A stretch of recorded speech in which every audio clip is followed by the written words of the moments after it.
Yes, hi everyone. Thank you for having me here. Thank you for the introduction, Michiel. First of all, thanks to Sogeti for setting step on American soil. This is my first time in America. I'm loving it. I'm loving it. Thank you. I've been walking around the city on my first day when I arrived at 4 p.m., walked around for an hour before having a great dinner with the team of Sogeti. Yesterday I did the boat trip, the architectural boat trip in the river. Learned a lot about Chicago. I only have 2 days. I got to go to London tonight, but still, thank you for having me here, and especially Sogeti, after a presentation that I gave for Sogeti 2 or 3 months ago in the Netherlands, and after they said, we want you in America as well. So here I am. So before I'm going to kick this off and talk about esports, please raise your hand if you want to connect with the younger generation, which, as we just heard, are the millennials. I guess that's around 100%. Right. And again, please raise your hand if you not only want to connect with the younger generation, but actually really want to engage and communicate with the younger generation in a way that feels natural to them. 100%, cool. So I want to go back to something we heard yesterday, and that was the clock, because everyone was laughing about my generation not being able to read the clock, right? And it is funny. I laughed as well, but at the same time, I'm thinking, why should I be able to read that clock, right? And maybe that's a question you have to ask yourself, because he was basically asking a historical question to a future generation. He's missing the point. So something to think about during this presentation. I'm going to start talking about gaming and esports, but I have a video that I'd like you to watch. Let's see. An E-League. I don't know if that's sports, but it's great mind savvy.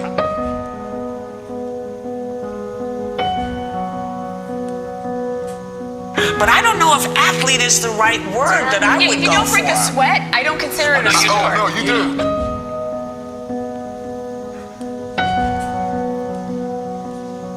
Watching people play video games isn't like watching people play football. It's like watching people play fantasy football. It is one more step removed from human activity. You understand? It's video games. It shouldn't be on a sports network. It's video games. But can it truly be a spectator sport? It already is. 71 million watched it last year. They reckon it's going to, by 2017, it'll be 145 million people watching it.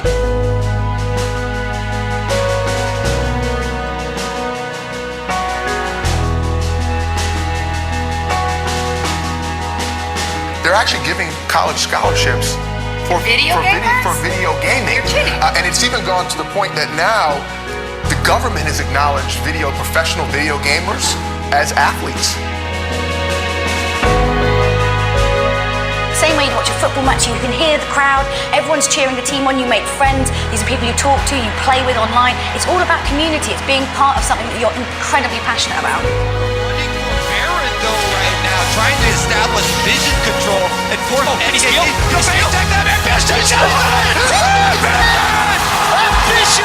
steals the Elder Dragon! He enters away!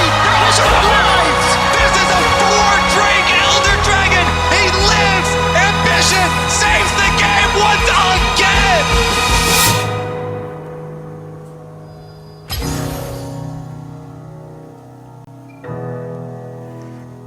Welcome to my world, the world of gaming and esports. And it has two faces, as you saw in the video as well. We have those big arenas full with people, 40,000 people in Bird's Nest a couple of years ago in China. But we also have stigma, a lot. And when I started playing in 2006, basically, you get bullied at school for playing games. My mom didn't like me playing games at all, so we had a lot of struggles at home. Hence the reason, that's actually my why of why nowadays I help parents with gaming children. Wrote a book indeed, which will come out in April. It's not out just yet. It's Dutch, but hopefully one day it will be translated. But we had lots of struggles along the way. But the community never gave up. And nowadays, we're the fastest and biggest entertainment industry worldwide. And this shows. So in 2003, the gaming and esports market was leading. Nowadays, in 2019, we're 3.5 times bigger than the movie industry and 5.5 times bigger than the music industry in revenue. However, gaming is not esports. So esports is competitive gaming where teams or players compete against each other for prize money in front of big audiences in organized structures. Gaming is basically what Michiel asked is who sometimes plays a game. That can be Angry Birds, that can be Candy Crush, that can be any game on a technological device. If we look at sports, we for example have soccer, basketball, and Formula 1. In esports, we have the same. Right? We have FIFA, we have NBA 2K, and we have Formula 1 esports. And these are simulation games. They simulate real life. And for these games, you pay like around, what, 50, 60 euros, and then you can play the games. However, the biggest games worldwide are not simulation games.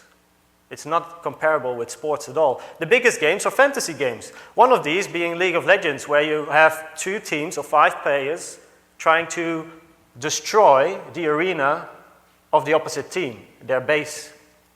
100 million people played this game per month in 2016. Counter-Strike, 5 versus 5 shooter, where one team has to place the bomb and the other one has to defuse it or avoid them placing the bomb. 20 million people playing it in 2019. And Fortnite. Please raise your hand if your kid is playing Fortnite. Okay. Around 44%, I suppose. Anyway, Fortnite, currently one of the biggest games out there, 250 million registered players and 80 million people play it each month. And it's one of the most addicting games out there. And all these games, and that's very interesting for business as well, these games are free. You can download them for free, except, by the way, Counter-Strike, which is a couple of euros. But the biggest games out there are free. In the past, we had games where you paid 50, 60 euros, and then someone thought, you know what, I'm going to make a free game. And you know what happens then? You provide something for free, and if it's good enough, the community will build itself. And the community wants stuff. And eventually, you as a game developer will provide that, and the community is growing and growing and growing. It becomes interesting for sponsors, for companies like you. And now the industry is booming. It's a long boom as well. So this is Bird's Nest. A couple of years ago, 40,000 people watching League of Legends, the World Cup Finals. Insane. And this is one of the biggest events worldwide, but it starts small, right? We can play online tournaments from home, sitting behind our PC. We have LAN parties where we bring our own stuff, our own PCs to an event, and we just socialize. We're there for a weekend, hanging out with our mates, being social with one another. We have national events. Often national events are finals from competitions, played in front of often a bigger audience. And we have the international events, like the event I just showed in a big arena with 40,000 people. Now this one over here is in Katowice in Poland. 11,000 people sitting in this arena. And you know what's interesting business-wise? That Katowice was very unknown for the general public. It wasn't really a city where you had to go for. There was no reason to go to Poland, to Katowice. But since this event is there for the past 10 years or so, Katowice, in my industry, is one of the best-known cities around the world of esports. And they get a lot of revenue from people visiting that city because of this event that's there each year. It's insane. So 11,000 people sit in the stadium, and this is what it sounds like.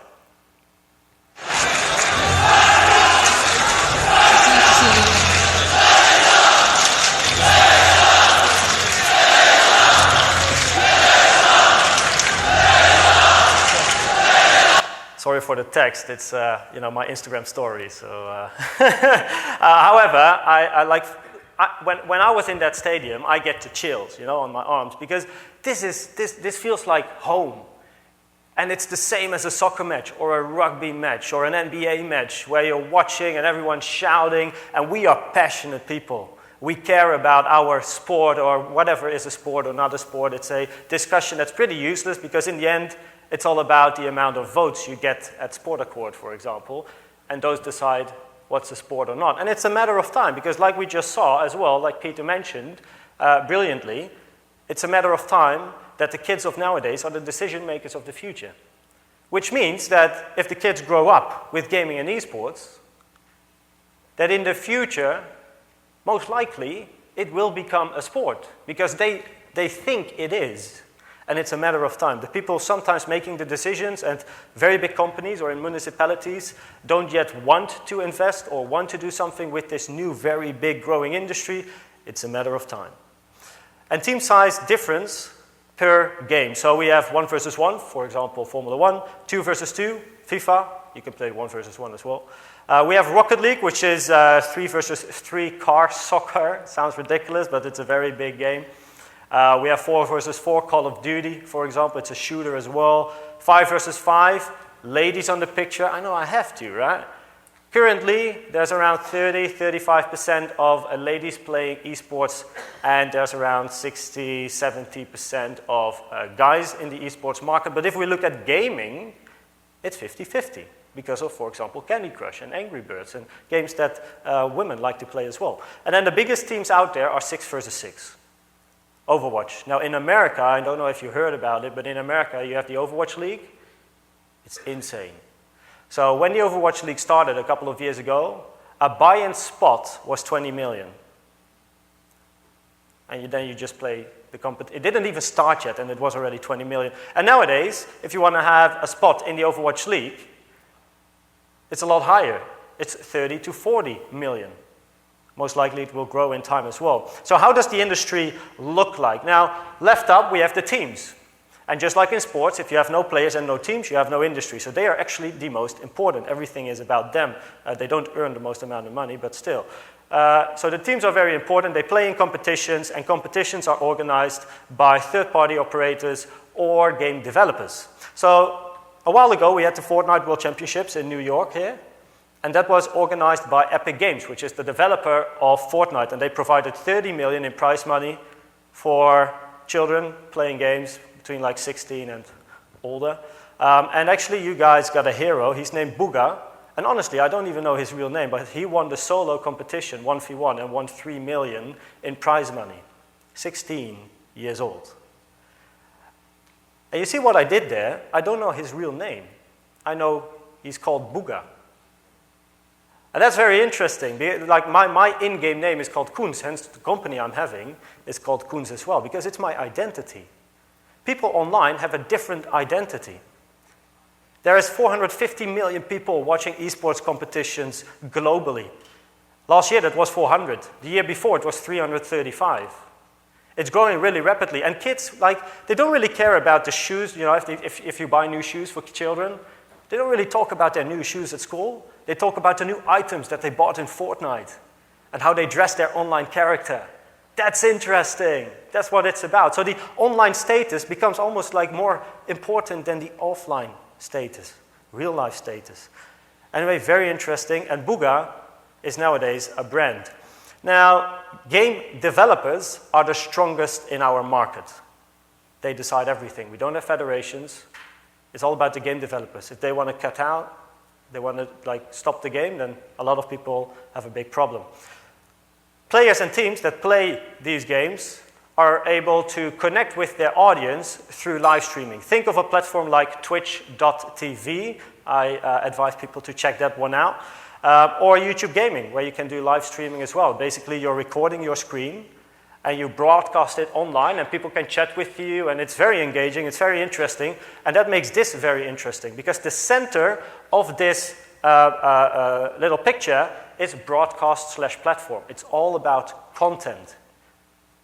Esports and gaming is all about content. We don't know borders. We can chat with people in China. We watch tournaments in China. It's everywhere. But for us, in our community, it's all about content and providing this content and reaching out this content to our audience, which makes it very interesting for companies. Now, I've worked with quite some companies in the past. You might know some of these companies. You might not know some of these companies. But many, many companies are interested in this industry because they want to reach out to the younger generation in a way that they feel like is very engaging and communicating. And it's very interesting to work with the companies and actually have the experience to see how a company is working pretty traditionally, but wants to innovate in a new area. And one of my missions is to help companies innovate and be ready for future generations through, mainly my expertise is gaming and esports and connect. And it just leads to a lot of opportunities. But as Michiel said, it's not the only thing I'm doing. I used to be a medical student. I'm sorry for the parents in this room. My mom had tears in her eyes as well when I made the choice. Even though we have a very good relationship nowadays, which was different in the past, but we do have now. So left up is me in the Amsterdam Medical Hospital playing on my laptop for a photo shoot for an article. I was third at the World Championships. My game is Trackmania. It's a racing game, not very popular in America though. And I'm a television host on Fox Sports as well. You might know the lady left down, it's Charmaine Crooks. She's a sprinter, she's my international mentor. I gave workshops to parents and children. But the most interesting picture is the one in the middle up there. And it's not about the money that's on my check. I mean, it's nothing. If Booga can win 3 million and I win, what, $1,500 at the World Championships of my game title, it's about coaching. Because it's actually a pretty professional market and comparable with traditional sports. So we have fitness coaches, nutritionists, psychologists. We have therapists and training. Media training, very important, because some of these young kids, like Booga, are in one instant in their life become from 2,000 followers, they get 200,000 or 2 million followers. And you have to know how to cope with so many followers, because out of nowhere you have a very big influence through the internet. But you don't have 2 million people in front of your face, because then if you look at 2 million people, you'll be like, damn, I have to watch out what I'm saying now. But not online. Because if I'm sitting at home, and it would be a dream to have 2 million followers, but if I would be sitting at home having 2 million followers, I sometimes probably won't realize that I have such a big impact. So coaching is very important for the athletes that are active in my industry. And maybe in the future, we will have doctors. Just like I don't really enjoy watching soccer except for the Dutch national team, because why? They always fall, like the Schobbers. I don't know the name it's annoying. I find it annoying. But well, maybe in the future we'll have doctors in esports as well, where you're playing with your mouse and keyboard or with your thumbs and you hurt your thumb and then put some water on it and you can continue playing, who knows. So please raise your hand if you know this logo. Okay, I see one hand. That's not even 1%. While probably this logo is one of the most recent and very interesting innovations in my market. It's Google Stadia. And what Google Stadia is doing is basically providing gaming for everyone. Why? Now imagine nowadays you have to buy a game and you'll play it on your PC or on a PlayStation or an Xbox or whatever platform. And the game is yours and that's it. Now Google Stadia does it a little bit differently. Basically, you pay for a subscription each month, and you will be able to download the game through a cloud on your PC, laptop, Xbox. And the game is being played on the PC, for example, in Booga, in the Netherlands, let's say the Netherlands. So the PC of Google is in the Netherlands, and they stream the game to you in the US. So you will be able to play the game having a shitty PC, basically. If you don't have the money, like in Africa, which is a struggle, it's one of the areas in our industry which is not very developed.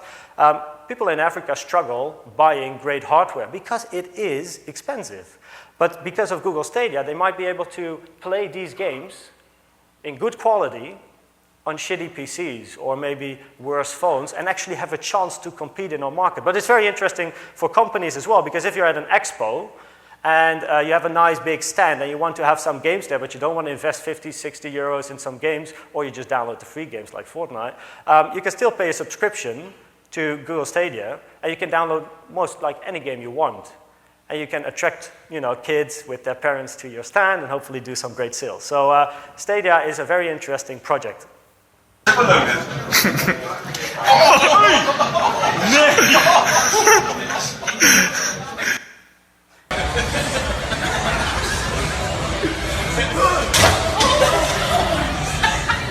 Oh my god.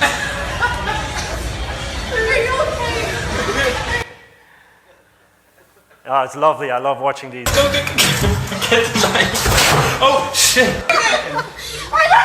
can't panic.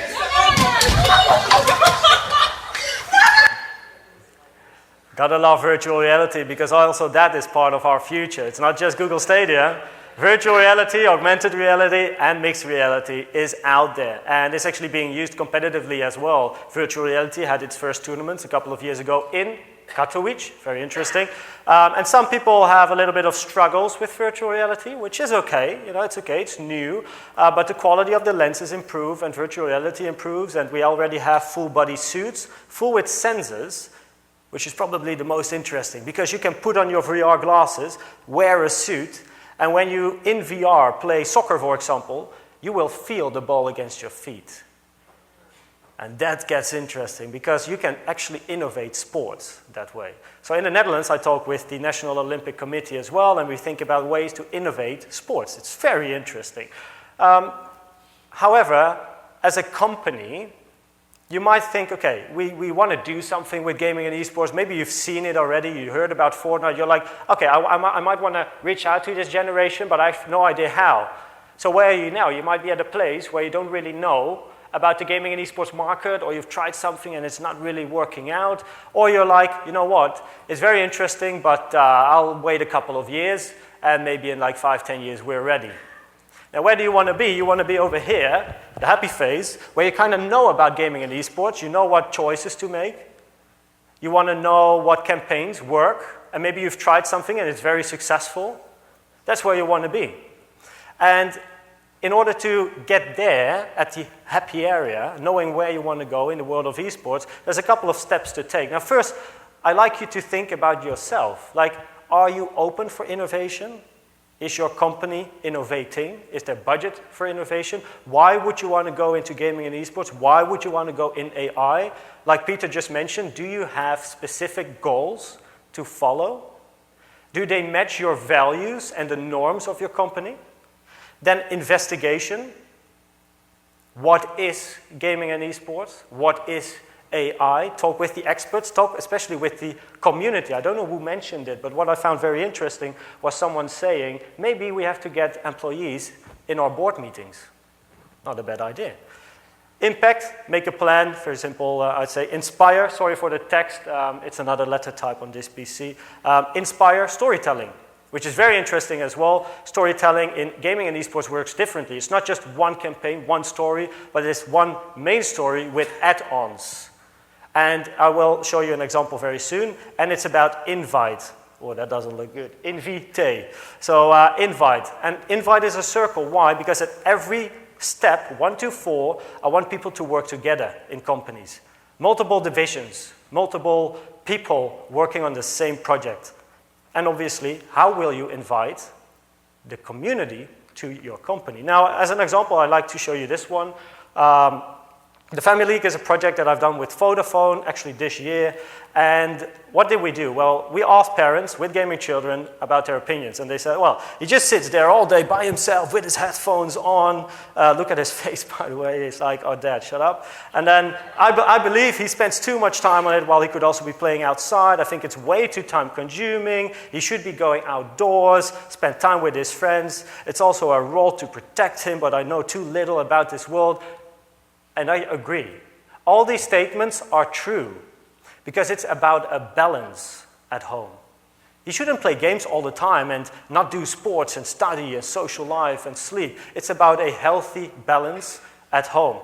So what we did is, I noticed it's a problem because of my work. Vodafone is like a family kind of company, and they recently launched their family bundle. So we were like, let's target this problem. And what we did is we invited parents to play with their children, and the children are coaching the parents to become better in Fortnite for 1 week. And then one parent and a child, and one parent and the other child of two families had to play the final against each other.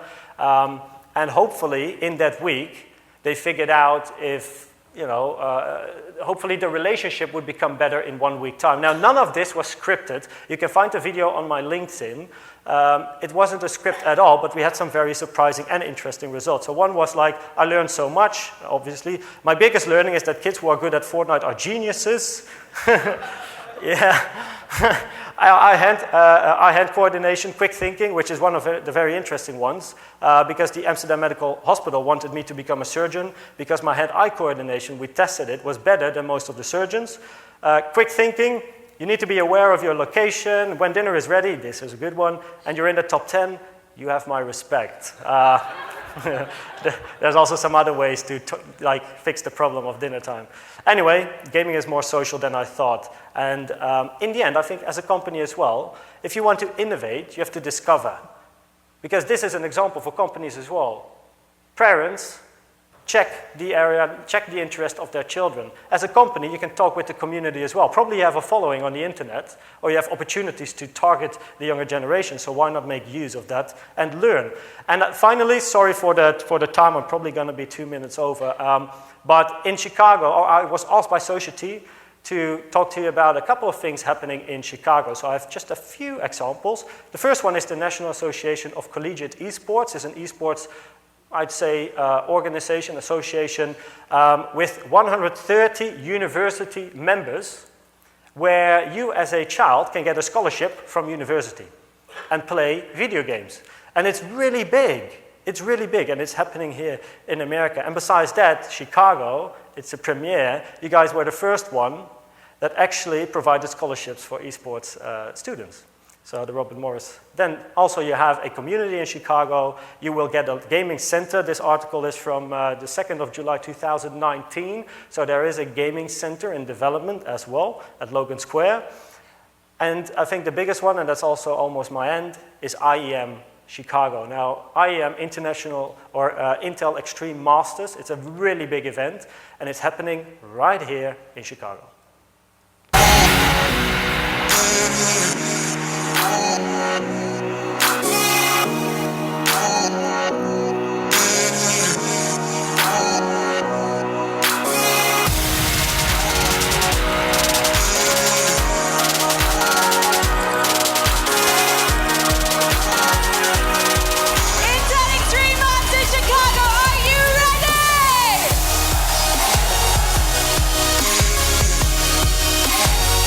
With these two semifinals upon us, two best of threes. We're going to be sending two teams on into the grand finals tomorrow for the Intel Extreme Masters. First up on the docket, INS versus MIBR, followed by that of Liquid and Vitality. Lucas, he's just trying, but there's nothing to do. They're throwing grenades, everything they got right at him, and that is it, ladies and gentlemen.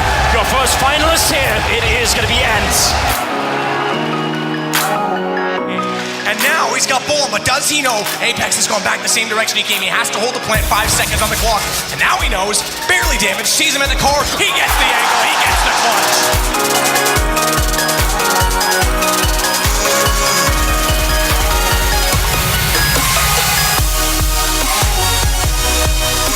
Walking around the back, this is absolutely perfect. He's got the perfect angle, X7 on the other side, and he goes down.